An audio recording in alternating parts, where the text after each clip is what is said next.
A funeral turned demonstration. I'm Leslie Sawyer. A funeral for the Iranian leader killed yesterday sparks the largest anti-American demonstration in Tehran in weeks. The slain leader's son delivered the eulogy, ending with the words, "Death to America." The crowd began chanting and swarmed around the U.S. Embassy. Tens of thousands of people that I could see along Kalahani Avenue in front of the embassy. And there was such a crush of people that it took them about 20 minutes just to move it along the block. Correspondent Edwin Smith at the demonstration in Tehran. Meanwhile, the flood of Christmas mail to the hostages has ground mail delivery in Tehran to a halt. Postal officials admit they're swamped.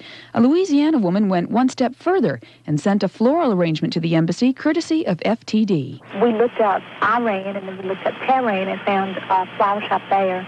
Then we contacted Western Union and had a cable sent to that flower shop requesting that the order be sent to the hostages. Emily James hasn't received confirmation that the flowers were received, but television reports from Tehran showed the big floral arrangement being handed through the embassy gates. OPEC ministers meeting in Venezuela for an extra day today. They can't seem to come to agreement on what to charge the world for petroleum next year. Gold is said to thrive in the sort of inflationary spiral that another round of oil price hikes could trigger. Today, the price of an ounce of gold is climbing toward the $500 mark, selling at $494 in London and in Zurich.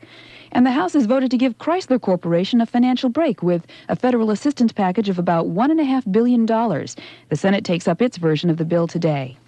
Don't know if this is any indication of a trend. The practice of living together is becoming less popular in Britain. Marriage seems to be coming back into favor, but then so is divorce. The British are waiting longer before getting married, waiting still longer to have their first child, but divorce is ending more marriages than ever. And according to the figures, the younger the couple, the more the likelihood of divorce. And Billboard magazine announces the #1 song of 1979, My Sharona by the Knack. The ACLU tried to get Mary, Joseph, and Jesus evicted from Denver City Hall, but a court decision will allow the life-size nativity scene to remain. It's been the tradition at City Hall for 40 Christmases, but this year the ACLU objected, filed suit, and got a district court order to have the display taken down. The city filed an appeal, which was granted, and last night some residents celebrated. Their general sentiment is of somewhat of surprise that anyone would want to claim that there's some kind of a religious ceremony being held in the city and county building because of this particular scene, which of course has never happened. Denver's Mayor Bill McNichols. And amid all the news about the dropping worth of the dollar, the dropping rate of purchasing power, turns out the rate of absence from work is dropping too. Employees established the lowest absence rate from work since July 1978 in the third quarter of this year, and it just might be because nobody wants to jeopardize getting that paycheck. This is the RKO Radio Network. The Lucky 13 are home for Thanksgiving. I'm Dave Cook.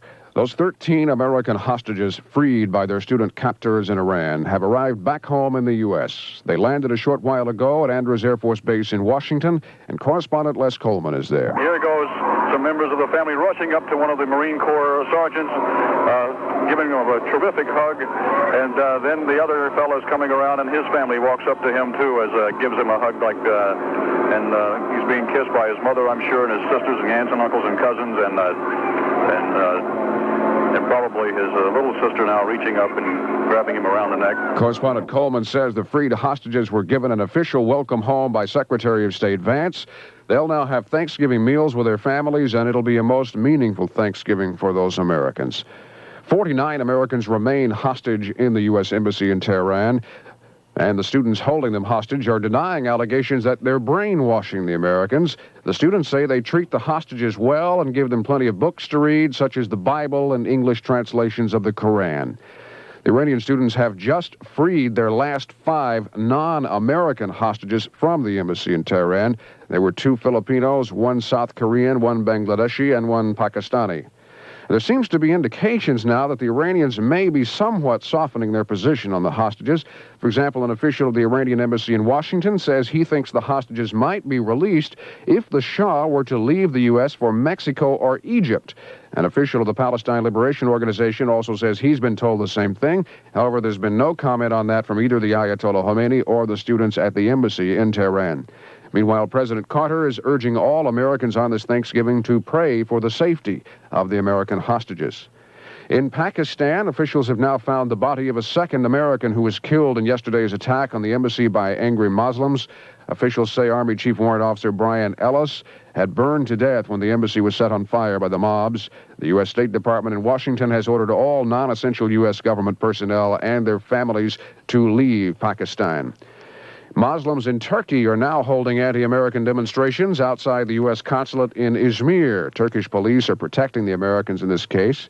And in Saudi Arabia, the standoff continues between Saudi troops and the Muslim extremists who have taken over the Grand Mosque.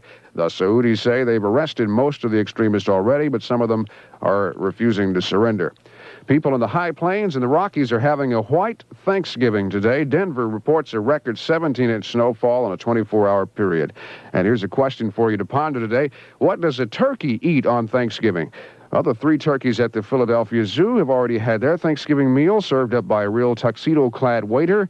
The zoo people say it was their way of thanking the turkeys for sticking their necks out for us humans all these years. And the turkey's menu, it was a delicious delicacy of vegetables, grains, and minerals served in the shape of a pilgrim. This is the RKO Radio Network.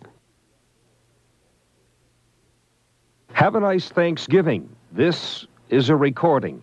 I'm Ed Gullo. Still refusing to let any of those hostages speak for themselves, Iranian students at the U.S. Embassy in Tehran play a tape for us. They say it's a Thanksgiving message from the hostages, a Joe Subik of Redford, Michigan. Enjoy your Thanksgiving meal, for we are all safe and well. But along with that message, a little obvious propaganda. We pray and hope that our government will not forget the Americans being held hostage here, and will concede to the demands of the people of Iran. The voice identified as Subik says spirits are high among the hostages. All is well, that they still trust in the red, white, and blue and Mom's apple pie.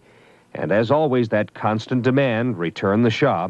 Subik's parents wouldn't say anything to us about that, except they think the message was canned. The Ayatollah says for the first time, if there is a military attempt to free those hostages, they will be killed. And he says the students aren't afraid to die. No word from the students on that yet. And the Ayatollah admits he cannot control what the students do if there is a U.S. invasion.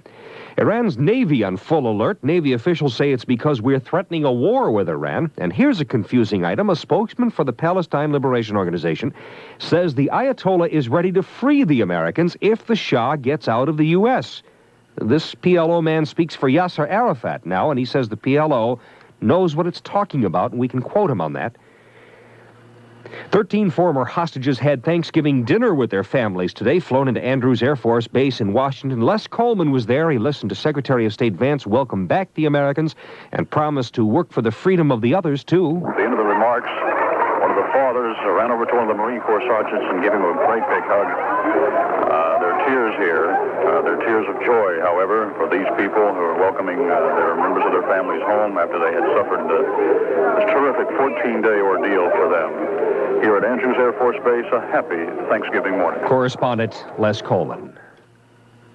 Robert Randall is probably the pot-smoking champ of the U.S. At least no one is challenging his 70-joint-a-week usage. 21 pounds of the stuff over the last few years. My use of marijuana for the last 5 years has prolonged my sight, and there's really no question that in the last 3 years of legal therapy where there's been constant medical supervision, that marijuana has made the critical difference. If I didn't have marijuana today, I would be blind. Randall gets his stash from Uncle Sam, picks up his free weekly supply at a federal pharmacy near his home. He won a court order to do that because he's a victim of glaucoma, and Randall's fighting to free marijuana for medical use, and he's writing a book all about his legal experience.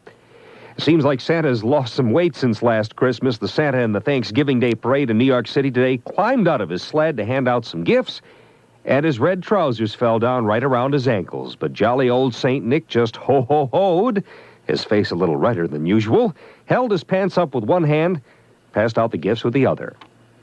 This is the RKO Radio Network.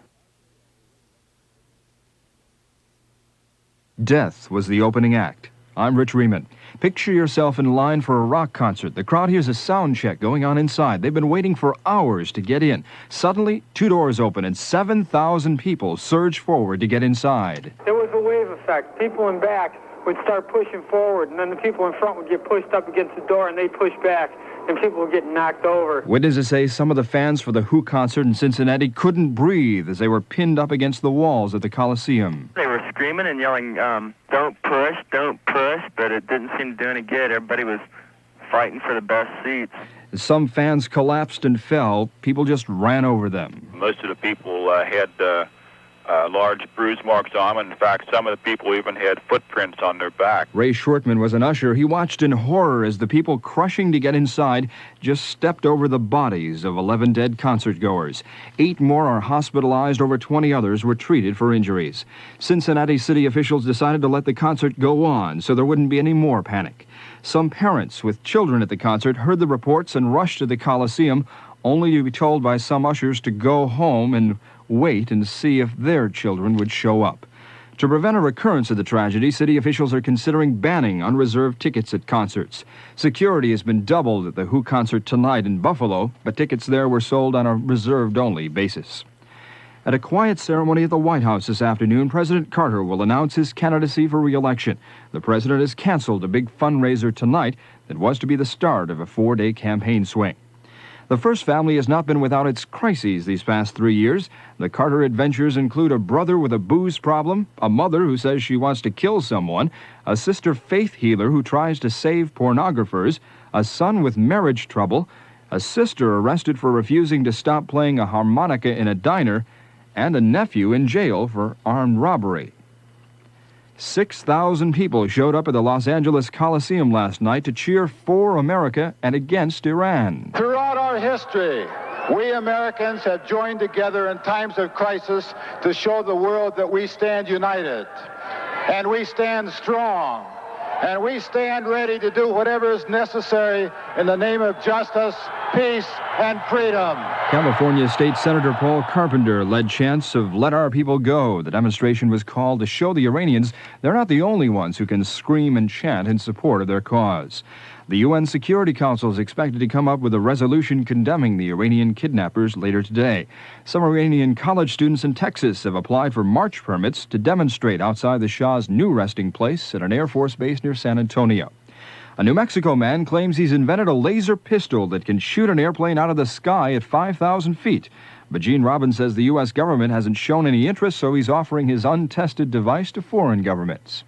This is the RKO Radio Network.